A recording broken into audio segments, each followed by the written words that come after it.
we said to him, well, we are Tygers of Pan Tang. The album is called Bloodlines, and we need to have a tiger in the cover. So all the idea behind everything that you see on the cover is Andy Pilkington, idea. And the idea is some kind of rebirth, meaning the blood goes out and in the new tiger. The new tiger is literally re-emerging from blood, and like a phoenix, and is like, and just to share, and obviously the veins, the bloodline means that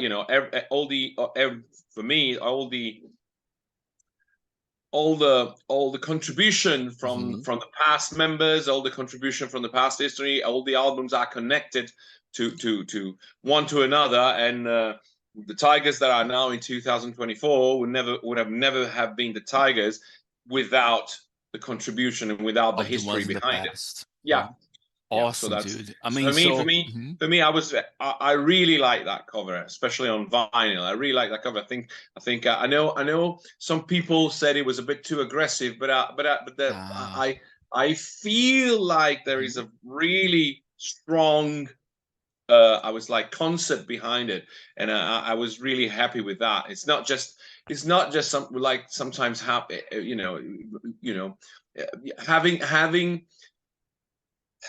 a name like Tygers of Pan Tang, and having to deal with the fact that there has to be a tiger on in the cover, or at least that's what we think. Sometimes it's not easy to find a concept that could strong concept behind. But for Bloodlines, I think we got it really really strong, and I'm really happy with it. Really happy. I mean, I was gonna say the same. I mean, the first time I saw the album cover, I was like, wow, it looks a bit brutal, like blood and this whole thing. But now understanding like the story behind it, it makes sense. I mean, it's a nice cover. It fits. That's the thing. And the other thing is that this is a sad story, but there's so little. So the meaning record stores are survivors. Meaning there's very few record stores around the world. Meaning considering how it was way back in the 80s and 90s. Nowadays, every single, meaning in Florence we have like now 2 record stores. There used to be 30, and now we have only two remaining ones. And so for me, the idea to have a cover that would look really great on vinyl was also a way to say, okay, the few record store that survived and the few chains that have survived, once they see the cover and when they'll put it in the shelves, it would capture the attention of people. So if somebody goes in, they will look at it and go, oh, what's that? Oh, so that was the main thing. True. I mean, especially Jack, for like people like us who grew up like, Yeah. I mean, I remember like when I was a teenager, like, I want to see, I mean, at that time was, Iron Maiden. I was very into it, I mean, I remember like walking to this music stores, a lot of vinyls, like, and you go, okay, this band. Nowadays, as you said, I mean, there's none. No, all we have to do is like Spotify or blah blah blah. Yeah, blah, blah, it's blah, a completely different. Meaning we I guess I grew up with that music, so I grew up with also with Iron Maiden. So I remember that the hours I used to spend, listening to Iron Maiden, but also watching, like Power Slave, all the details. Yeah, exactly, everything on vinyl. That was the thing. That was the thing. Nowadays, it's a totally different game. Yeah, well, you have, we are, in a way, we as Tigers are lucky because we still have like the diehard fans are well, either our age in a way, or if they're not age, they're still into vinyls, they're still into physical copies. So that makes it work. It's a challenging, and sometimes it's difficult for us to try to gain like a wider audience with the young people because of that. So the great challenge for bands like us is to to have an impact on younger generations that are not used to how we, you know, how we dealt with music and how we dealt with you know, also with promotion and everything. So yeah, the whole promotion also obviously has we know changed.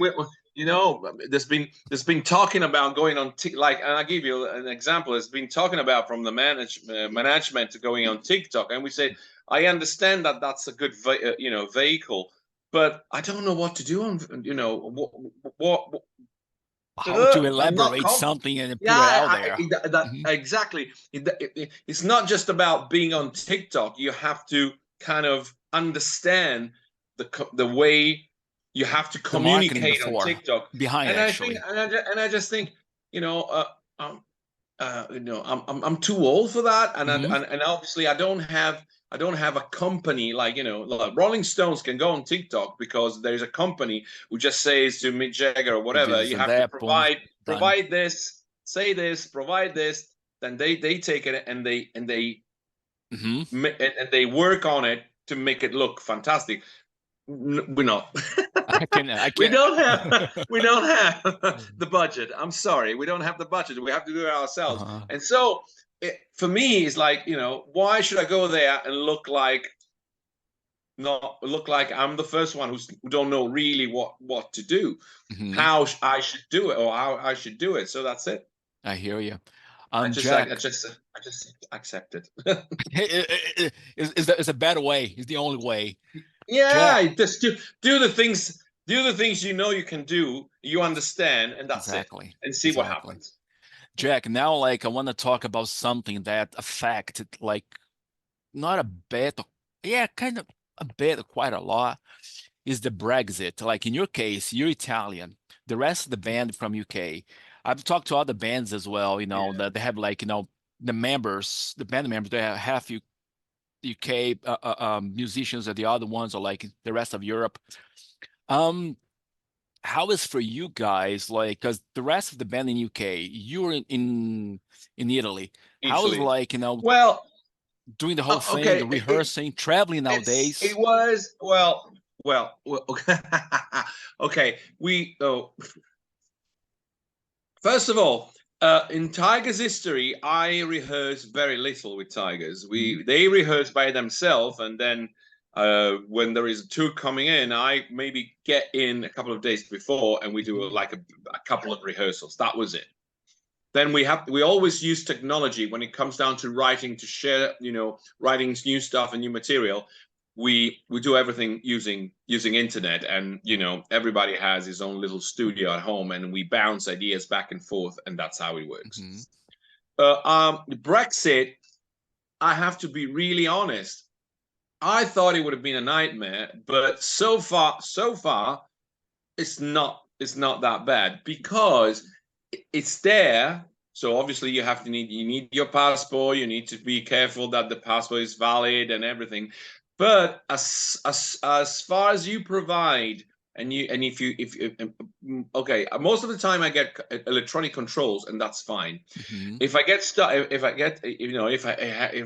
I'm stopped, the moment I prove to them that I'm coming in and I'm going out within, because obviously nowadays, unless you have a special permission, you can stay in England only up to 3 months. So if I provide any documentation that says I'm in for a week and then I'm back, this is my flight back, this is I don't have any problems.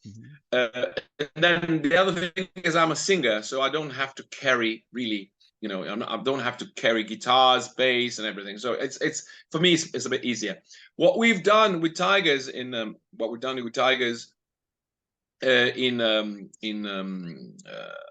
when we tour Europe, it's basically our agency is based in Europe. So we have a full backline in Europe. Oh man! So we travel very light, so we don't get into any kind of custom control and instruments. And blah, blah, blah. or you know, questioning and everything. So we go to Europe, we gig, and then obviously the financial side is all clear, is all meaning that everything is fine. But that's how it works, and that's how it works. Obviously, it was a matter of, you know, and we are lucky enough to have to have an agency who's willing to help us out. Especially this back line thing. Wow. In case of storage. And we had to make a big investment, so we have to buy, you know, we bought extra gear so that we have it. But in the long term, because we mainly tour Europe, we gig England, but we mainly tour in Europe, meaning it pays off.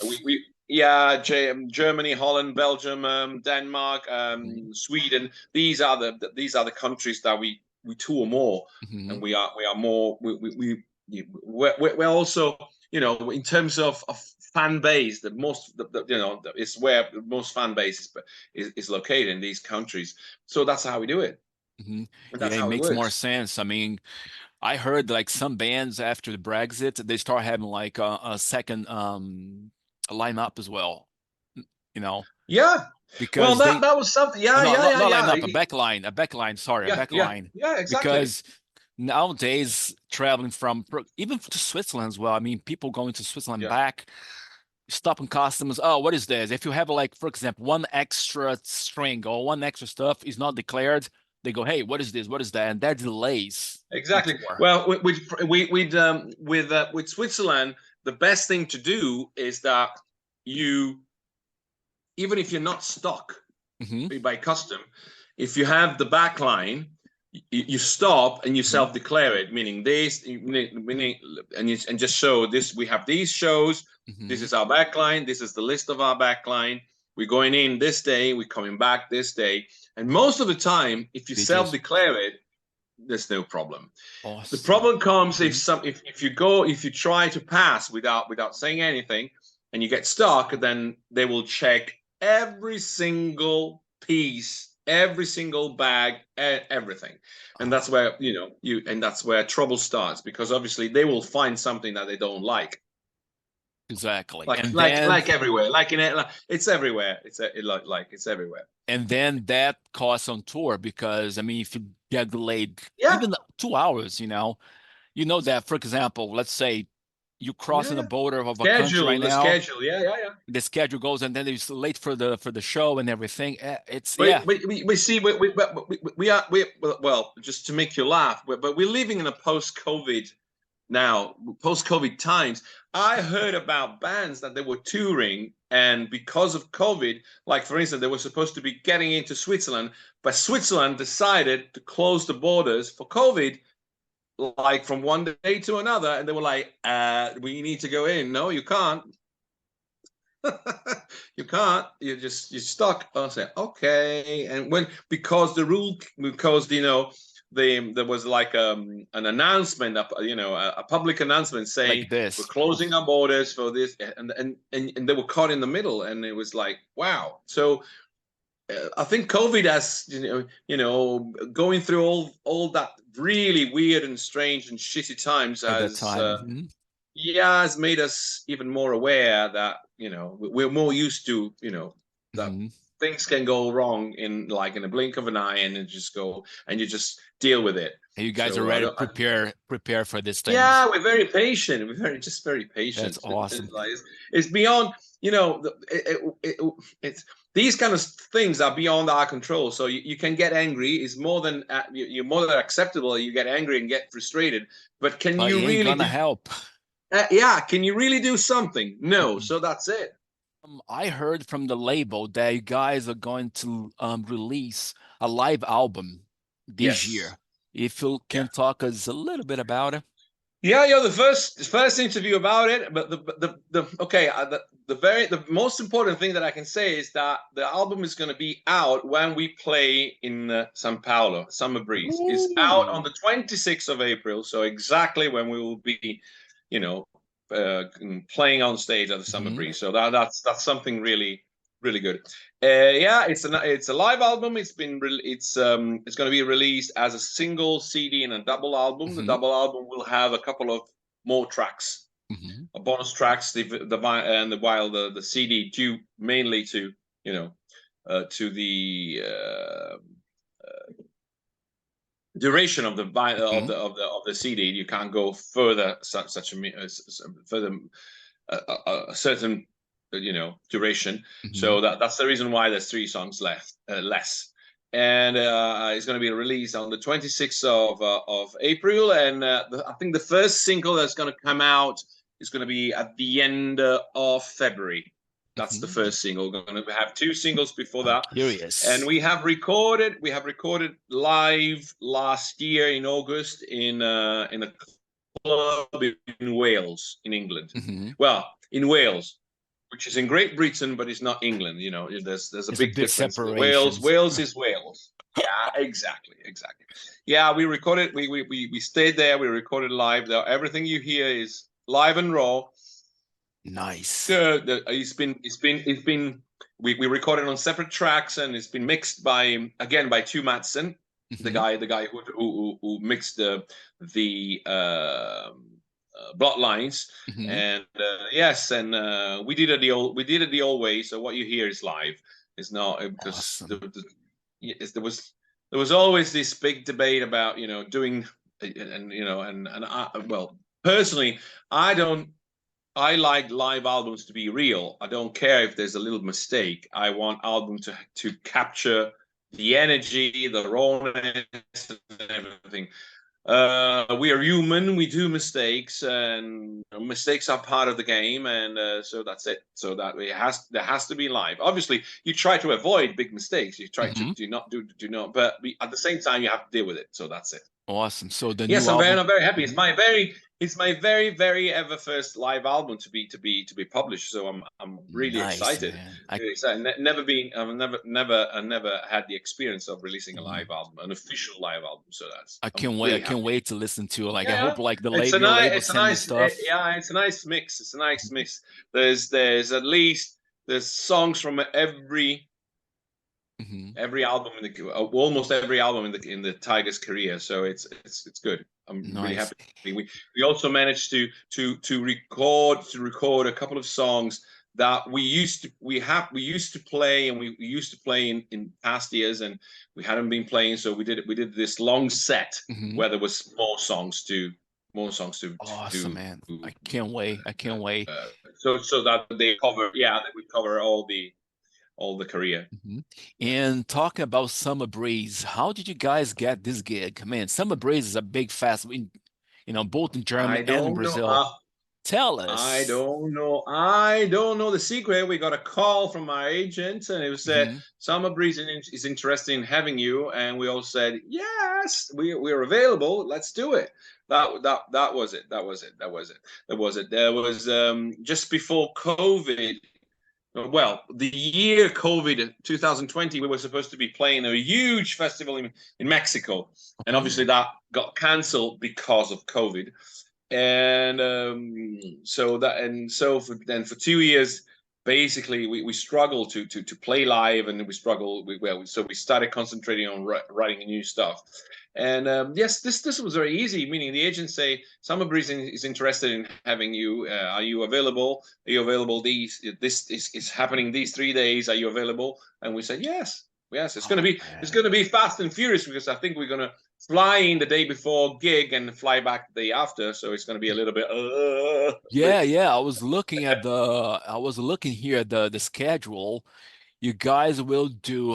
This year. You guys do Florida on January something. Yeah, we played that. The first gig was going to be a cruise, the 70,000 metal cruise. Yeah, so we fly into Miami, and then on the 29th we get on board and we go to the Bahamas, and we play 2 shows while traveling to the Bahamas and back. Florida, Puerto Rico, Dominican Republic, and then in April you guys go to Summer Breeze in São Paulo. And then after that, you guys hit England. And in the middle, we will probably do some other gigs in Europe just to keep the thing going. Then we have Summer Breeze in Brazil, and then we're gonna have another couple of big festival in Europe. I think we're doing Rock of Ages and another couple of festival. So I'm pretty happy. Meaning it's getting there. Obviously then. We concentrate on Europe, and we're going to play Denmark, Sweden, and so Man, But you you guys can are check out. Yeah, it's really. I'm really happy. I'm really happy. And obviously, the releasing a live album almost within a year from Bloodlines will keep the Bloodlines also going. So that's good for us. And the other thing is that you go live and you have something to promote, which is fantastic. It's true. I mean, you're not doing, you have something new. It's also very motivating also for the artist to have something new to promote and to let the people know that it's out. So it's great. It's great. If everything works, because obviously you never know what's going to happen, but so far 2024 looks like to be a really nice year. And I can say also that we already been starting writing new stuff, because we said in between just we did our last gig in early December. So from during the summer, the Christmas holiday and the whole January, we started writing. We started writing. We started bouncing ideas back and forth, so that we want to keep the momentum going. We don't want to, so that pretty much after the live album, you guys there's going to be another album, cooking something for the next. Yes. Awesome. Well, normally it takes us. Well, with COVID it was longer, but normally with us it takes like something between 2 to 3 years between an album and another. And thankfully, because of the live album, Bloodlines was 2023. Then we have the live album 2004. I would be very, very happy if we could release a new album by the end of next year, like October 2025. That would be fantastic. That would be fantastic. Awesome. Yeah. We keep going. Oh yeah, keep rolling. We have to. That's the only way. True. Jack, my man, maybe I see you guys in Summer Breeze, Brazil. I don't know yet if I'll be there or not, but maybe. Let me know. Sure, for sure. And man, thank you a lot. Thank you so much. Thank you a lot. I'm sorry about the inconvenience of the Zoom, but it's beyond our control. It's true. This whole technology, Zoom, Skype, it's a pain in the butt. Yeah, I know. But thanks, man. We made it. Thank you very much. Thank you very much. Cheers. This is Jack from the Tygers of Pan Tang. I can't wait to sing, and we can't wait to play and to rock at Summer Breeze this coming April 2024. So be there and get ready to rock with the Tygers. Yeah.